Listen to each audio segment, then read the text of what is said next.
dia, boa tarde, boa noite, mente inquieta, mente inquietante, abelha e girassol. Bem-vindos a mais um bate-papo aqui no Ponto de Congruência. Hoje eu vou falar mais direitos humanos que direitos dos humanos, né? Que prevalecem, infelizmente, com esse desgoverno. E trazer um pouco de tristeza, né? Para variar, tá bom? E vão encerrar depois com a tristeza que assola o nosso país, né, com o aumento de número de deputados. Vou dar uma passada pelo 8 de janeiro, 2 vídeos que abordam a questão dos presos e exilados políticos, trazer o caso Juliana Marins, né? Vou trazer também a questão da censura, tá? E aumento da Câmara, lá do número de deputados. As questõezinhas, né? Do aumento do número de deputados, tá bom? E também a derrubada do IOF, que vocês já estão sabendo, pelo menos isso. Mas só dar uma pinceladinha, tá bom? Vamos lá. Começando pela tristeza sem fim, por essa labuta que é a luta pela liberdade de pessoas inocentes, né? Vamos lá. Fala pessoal, boa noite, Ezequiel Silveira aqui. Você conhece essa pessoa? Esse cidadão se chama Paulo Gonet Branco. Ele é o Procurador-Geral da República. Há pouco tempo, né, ele assumiu o cargo de procurador e assumiu aí sucedendo o Dr. Carlos Frederico como assistente dos abusos do ministro Alexandre de Moraes. E aí, desde então, Paulo Gonet tem se manifestado em diversos processos violando direitos e garantias fundamentais, direitos humanos. Vocês lembram do caso da dona Vildete, a senhorinha de 74 anos, que estava em cadeira de roda, pesando apenas 40 quilos no presídio, que Paulo Gonet foi contra a liberdade dela, e aí Alexandre de Moraes o desmoralizou e concedeu a liberdade para essa senhora. Pois é, o caso que eu quero trazer aqui hoje diz respeito às pessoas que estão presas desde o dia 8 de janeiro, foram condenadas, pagaram por um crime que não cometeram, e agora estão com tempo para progredir de regime. Eu cito como exemplo o caso do Charles Rodrigues dos Santos, que está aí no presídio da Papuda, preso desde o dia 8 de janeiro e que, desde o dia 24 de abril deste ano, ele já tem o tempo para progredir de regime, ou seja, sair do regime fechado e ir para o regime semiaberto.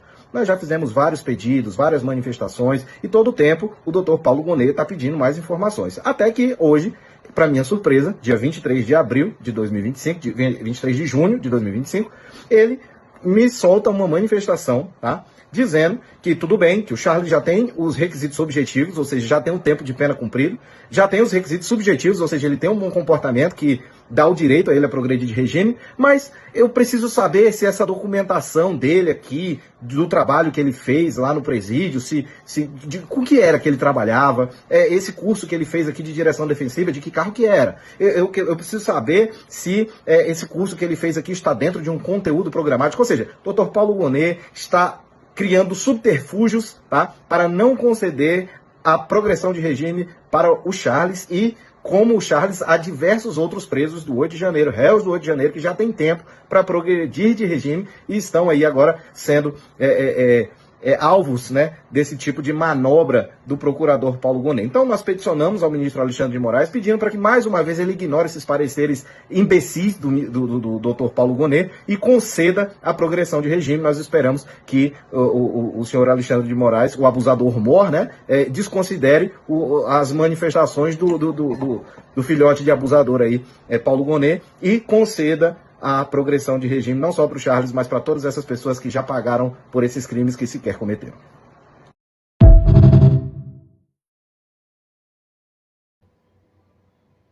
Agora fique com o desabafo de Alessandra Faria de Rondon, que ficou presa por 6 meses na Colmeia, Distrito Federal, por causa dos atos de 8 de janeiro, sem ter cometido crime algum.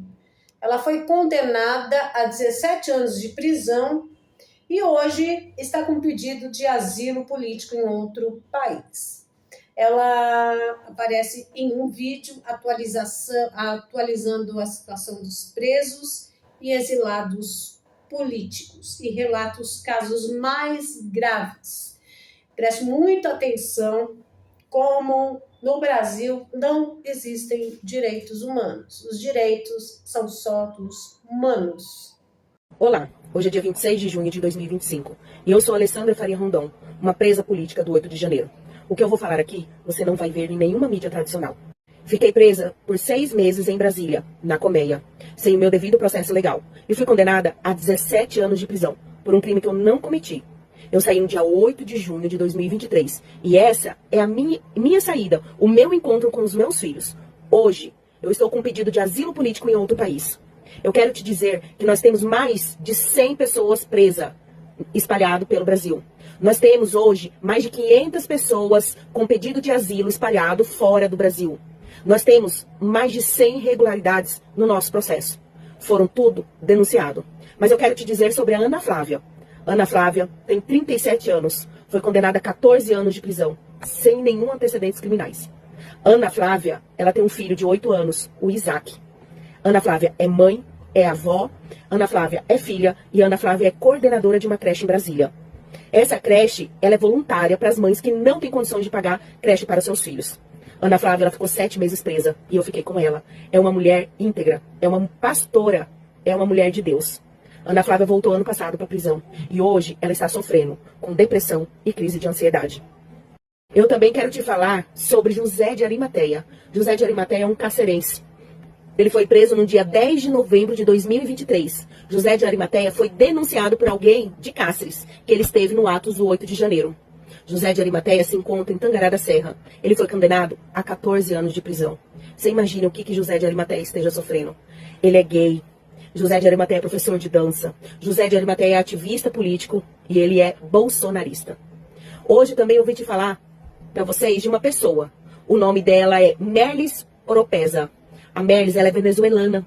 Ela tem 25 anos de idade. Ela foi presa ano passado, em agosto de 2024. E hoje, no dia 18 de junho deste mês, ela foi condenada a 10 anos de prisão. Você sabe qual que foi o crime da Merlis? Foi publicar no WhatsApp um desabafo. Ela dizia assim: é triste ver pessoas trocando o futuro dos seus filhos por uma bolsa comida estragada do CAP. A Merlis escreveu uma carta para seus pais dizendo: já não tenho forças para continuar lutando. Merlis, Ana Flávia, José de Arimateia, muitos outros presos políticos espalhados pelo Brasil e pelo mundo. O que nós temos em comum? Nós não roubamos, nós não matamos e nós não traficamos.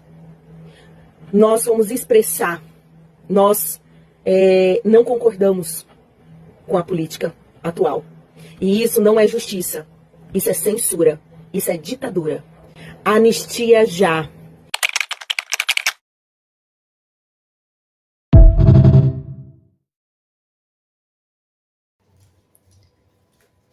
Bom, o caso Juliana Marins, que repercutiu bastante. Vou deixar com vocês a indignação do senador Magno Malta com a omissão do desgoverno em relação ao resgate da brasileira que morreu ao fazer uma trilha na Indonésia. Ela caiu num vulcão. Confira aí. E eu gostaria de falar sobre a turista brasileira que morreu e falar do descaso do governo, um governo que se apressou muito rapidamente com o avião da FAB para buscar no Peru uma bandida assaltante de dinheiro público, condenada, e o avião da FAB foi buscar. Isso dói muito na gente. Me lembro que quando na enchente do Rio Grande do Sul, a primeira-dama estava chorando porque um cavalo estava incrustado numa casa onde a água estava chegando e chamou a FAB. E eu não sei porque não houve qualquer movimentação das relações exteriores desse país para acudir essa brasileira. Essa brasileira que o Brasil todo chora a sua morte. Juliana Marques era publicitária, brasileira, descendente da cidade de Niterói, no Rio de Janeiro.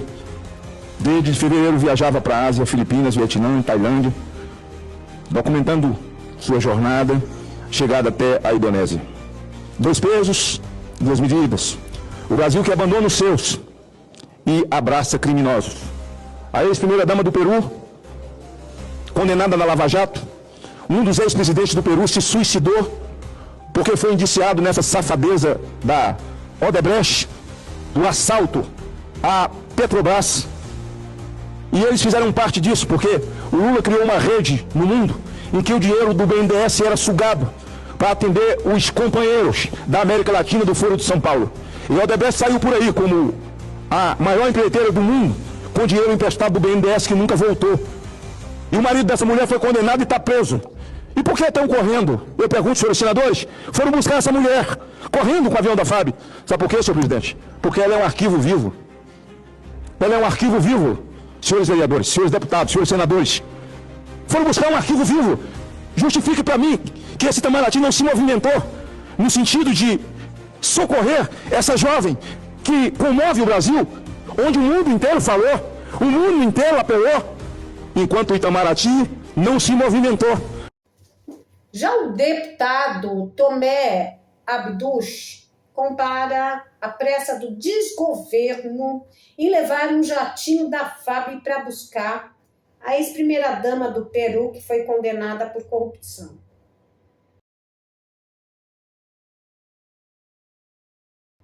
E sabe o que dói mais? Segundo o Guilherme Kilter, a Juliana era eleitora do 9 Dedos. Veja só o que ela escreveu num perfil de uma rede social. Ela postou uma foto de um bottom na bolsa, de um broche, escrito "Ele não". E ele não é Bolsonaro não, para quem não entende. Fica agora com o vídeo do Guilherme Kilter mostrando como o descondenado ofereceu apoio à família da moça depois que o Itamaraty tinha negado fazer o traslado e o Alexandre Pato ter se oferecido para trazer o corpo da moça de volta. Guilherme Kilter falou tudo sobre questões humanitárias. Confira aí. Olha só quem apareceu depois que a cagada já tá feita. Luiz Inácio, conversei hoje com o pai da Juliana Marins para prestar minha solidariedade. Informei a ele que já determinei ao Ministério das Relações Exteriores que preste todo apoio à família, incluindo o quê? O traslado do corpo até o Brasil. Que beleza, hein, Lula? Como você é solidário, como você tem compaixão com a família brasileira. Acontece que você chegou atrasado. O Alexandre Pato, um jogador de futebol que não tem nada a ver com o governo e com o caso, já se disponibilizou a pagar todos os custos, enquanto você não falava absolutamente nada. Até porque, convenhamos, a sua responsabilidade como presidente era fazer uma mobilização internacional com o governo da Indonésia para resgatar a Juliana com vida e não aparecer agora de última hora querendo pagar os custos. Inclusive, eu tô louco para saber onde tá esses petistas militantes aqui que encheram os meus posts de comentário falando que o governo não poderia pagar pelo traslado porque era vedado em lei. E agora? Vocês vão discordar do Lula? Falar que ele não pode porque tá na lei? Eu quero ver se vocês vão ser insensíveis também com essa família que o governo agora, muito tardiamente, decidiu ajudar, ou se vão continuar defendendo a sua posição. A hipocrisia grita e não é pouco. É porque a primeira-dama do Peru, que nem brasileira é, e foi condenada por corrupção, vocês mandaram um avião da FAB para ir buscar ela por questões humanitárias. Mas um avião da FAB para buscar uma brasileira que morreu, aí não podia, aí não tinha jeito. Mas a única forma de trazer ela, essa ex-primeira-dama corrupta, era com o avião oficial da Força Aérea Brasileira. Por favor, né? Inclusive, a gente não sabe nem quanto gastou nessa operação, porque a FAB colocou em sigilo de 5 anos os gastos para trazer a ex-primeira-dama do Peru ao Brasil. Ou seja, não dá para trazer a Juliana, mas uma ex-primeira-dama corrupta dá, e não sabemos nem o quanto gastou. E parece que aquele Lula que prometeu durante as eleições que ia acabar com os sigilos do Bolsonaro, agora fazendo a mesma coisa. É um mentiroso e não tem nem empatia com uma família brasileira. Vamos lá. Vou mostrar duas informações trazidas pela Gazeta do Povo. Primeiro, Câmara aprovou o projeto que derruba o aumento do IOF decretado pelo NAIM. Segundo, Senado aprovou também o aumento do número de deputados na Câmara e o texto agora vai voltar para a Câmara Federal, ok? E o número de deputados, então, ele aumentou de 513 para 531. E vocês querem saber, gente, o cúmulo do absurdo?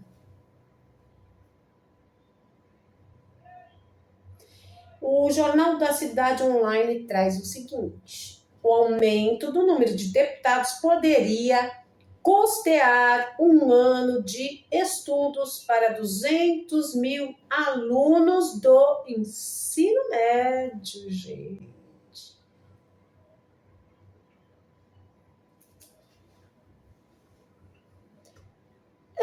Vamos falar um pouquinho mais dos aviõezinhos da FAB? Das 10 aeronaves destinadas a viagens oficiais, apenas 3 operam em normalidade em razão de dificuldades orçamentárias.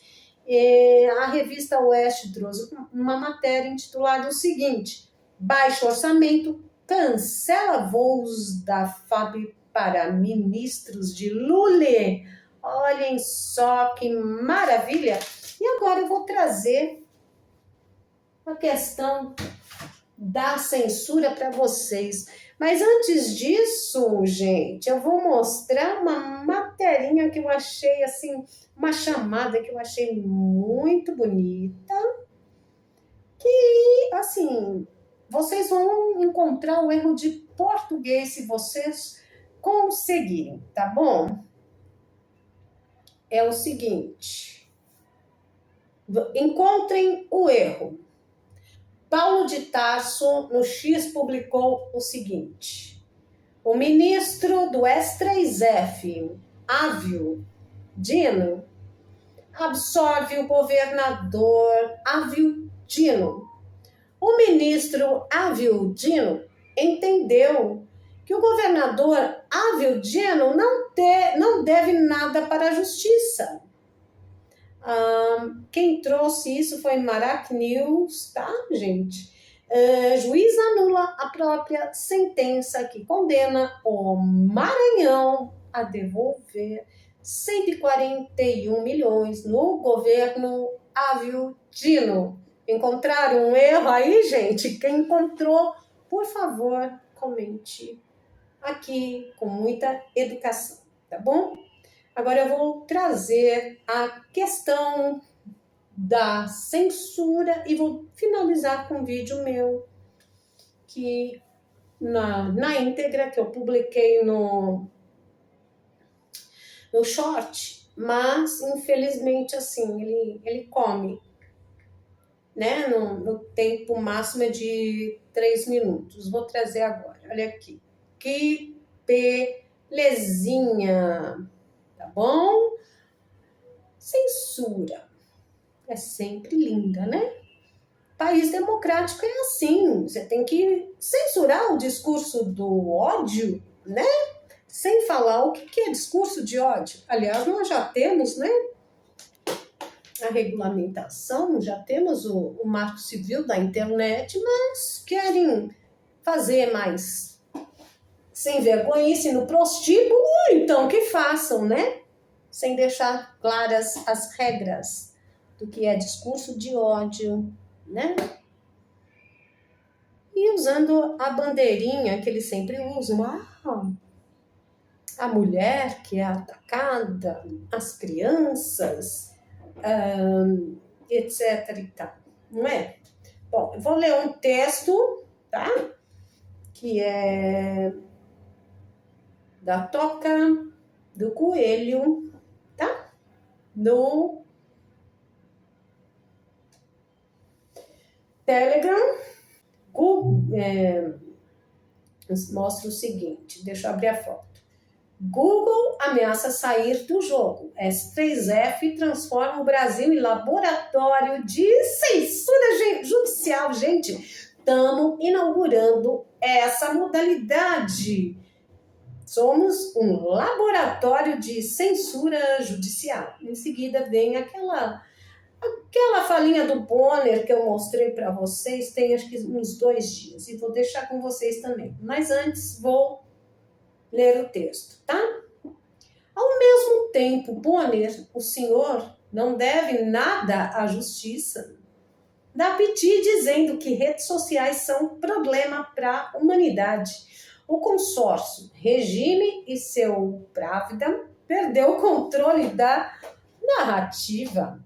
O presidente do Google Brasil, Fábio Coelho, afirmou que a empresa pode restringir sua atuação no país se o Supremo Tribunal, o S3F, seguir adiante com mudanças drásticas no Marco Civil da internet, especialmente no famigerado artigo 19. Na prática, o S3F quer legalizar a censura prévia, tornar as plataformas responsáveis por tudo que é publicado, mesmo sem ordem judicial. Isso significa que Google, YouTube, X, Facebook e outras terão que decidir entre remover conteúdo à força ou enfrentar processos intermináveis e multas pesadas. O resultado é um ambiente digital sufocado, onde a liberdade de expressão vira refém da paranoia judicial. Não se trata de combater crimes reais, exploração infantil, terrorismo e apologia à violência. Já são exceções claras, já constam. Tá bom, gente? O que está em jogo é a imposição de uma mordaça disfarçada de regulação entregue a juízes que há muito deixaram de ser árbitros para virar jogadores políticos. Gravem isso. Juízes que deixaram de ser árbitros para virarem jogadores políticos. Se o Google, uma das maiores empresas de tecnologia do mundo, cogita se afastar do debate público, é porque enxerga o que muitos fingem não ver. Estamos diante de um experimento autoritário digital, onde o S3F tenta moldar a internet à sua imagem e semelhança. Se o Marco Civil cair, cai com ele o pouco que resta de liberdade online. E o Brasil passará a exportar não inovação, mas jurisprudência para regimes autoritários, sedentos por controle. Quer mais? Só para lembrar o que o Bonner disse, em seguida o vídeo que eu fiz. Confira aí. Eu diria, então, que no momento que a gente vive, as redes sociais, nesse 2025, ainda são um enorme problema para a humanidade, para a civilidade e para o futuro da civilização. Ainda são. Eu adoraria que, dentro de menos de um ano, você me fizesse a mesma pergunta e eu dissesse, que bom, encontramos uma solução para o mal que as redes sociais têm feito. No momento, estamos lidando com esse mal, com as bolhas, com a intolerância crescente, com as pessoas se recusando a ouvir os diferentes e ainda tornando os diferentes seus alvos porque inimigos. Isso é um produto claro, típico, inegável das redes sociais. Bom, eu tô aqui pensando com os meus botões, né, gente? Mesmo que alguns tenham interesse em censurar as redes sociais, isso está fadado ao fracasso. Primeiro porque quem não tem competência não se estabelece. mesmo tendo amigos em lugares influentes para calar a boca da população, mesmo tendo alguém que mexa os pauzinhos para manipular pesquisas de opinião e manipular o mais alto grau de democracia que poderia existir, de demonstração da democracia que poderia existir, não vai conseguir se sustentar. Não é verdade? Porque quem é rei de verdade é amado pelo povo. Isso já está escancarado. Pensando aqui também em relação às redes sociais que vão seguir as regras dos churches da vida, pensa o seguinte: quem vai sair perdendo é quem fizer isso. Porque o povo não vai deixar de se comunicar, vai utilizar outros meios para se comunicar. Empresários também sairão do Brasil e sabe o que vai acontecer? Toda essa mamata que sustenta o rei, os amigos do rei, vai acabar. E vai chegar uma hora que o povo não vai mais concordar com injustiça, com as acusações indevidas e também é capaz de se rebelar, parando de pagar imposto para sustentar tanta mamata, fechando as portas, não fazendo mais nada para sustentar. E aí sabe o que vai acontecer? Vai sobrar ao lado do rei só aqueles que dependem do rei. E aqueles não poderão fazer muita coisa. Fica a dica. Isso aqui não é para sempre. Fica a dica até para as redes sociais, que serão, essas grandes plataformas, serão preteridas por outras. Vocês não querem nem deixar conteúdo aparecer ou nem mesmo publicar. A censura já começou muito antes. Mas isso aqui não vai durar para sempre. Se o povo de Israel sobreviveu a tanta perseguição e sobrevive até hoje, o brasileiro, que é resiliente, também vai sobreviver. Fica a dica. Quero entrar ao vivo também e depois expandir outras formas de comunicação, nem que seja sinal de fumaça, porque eles nunca vão conseguir nos calar realmente. A gente vai dar um jeito. Vai.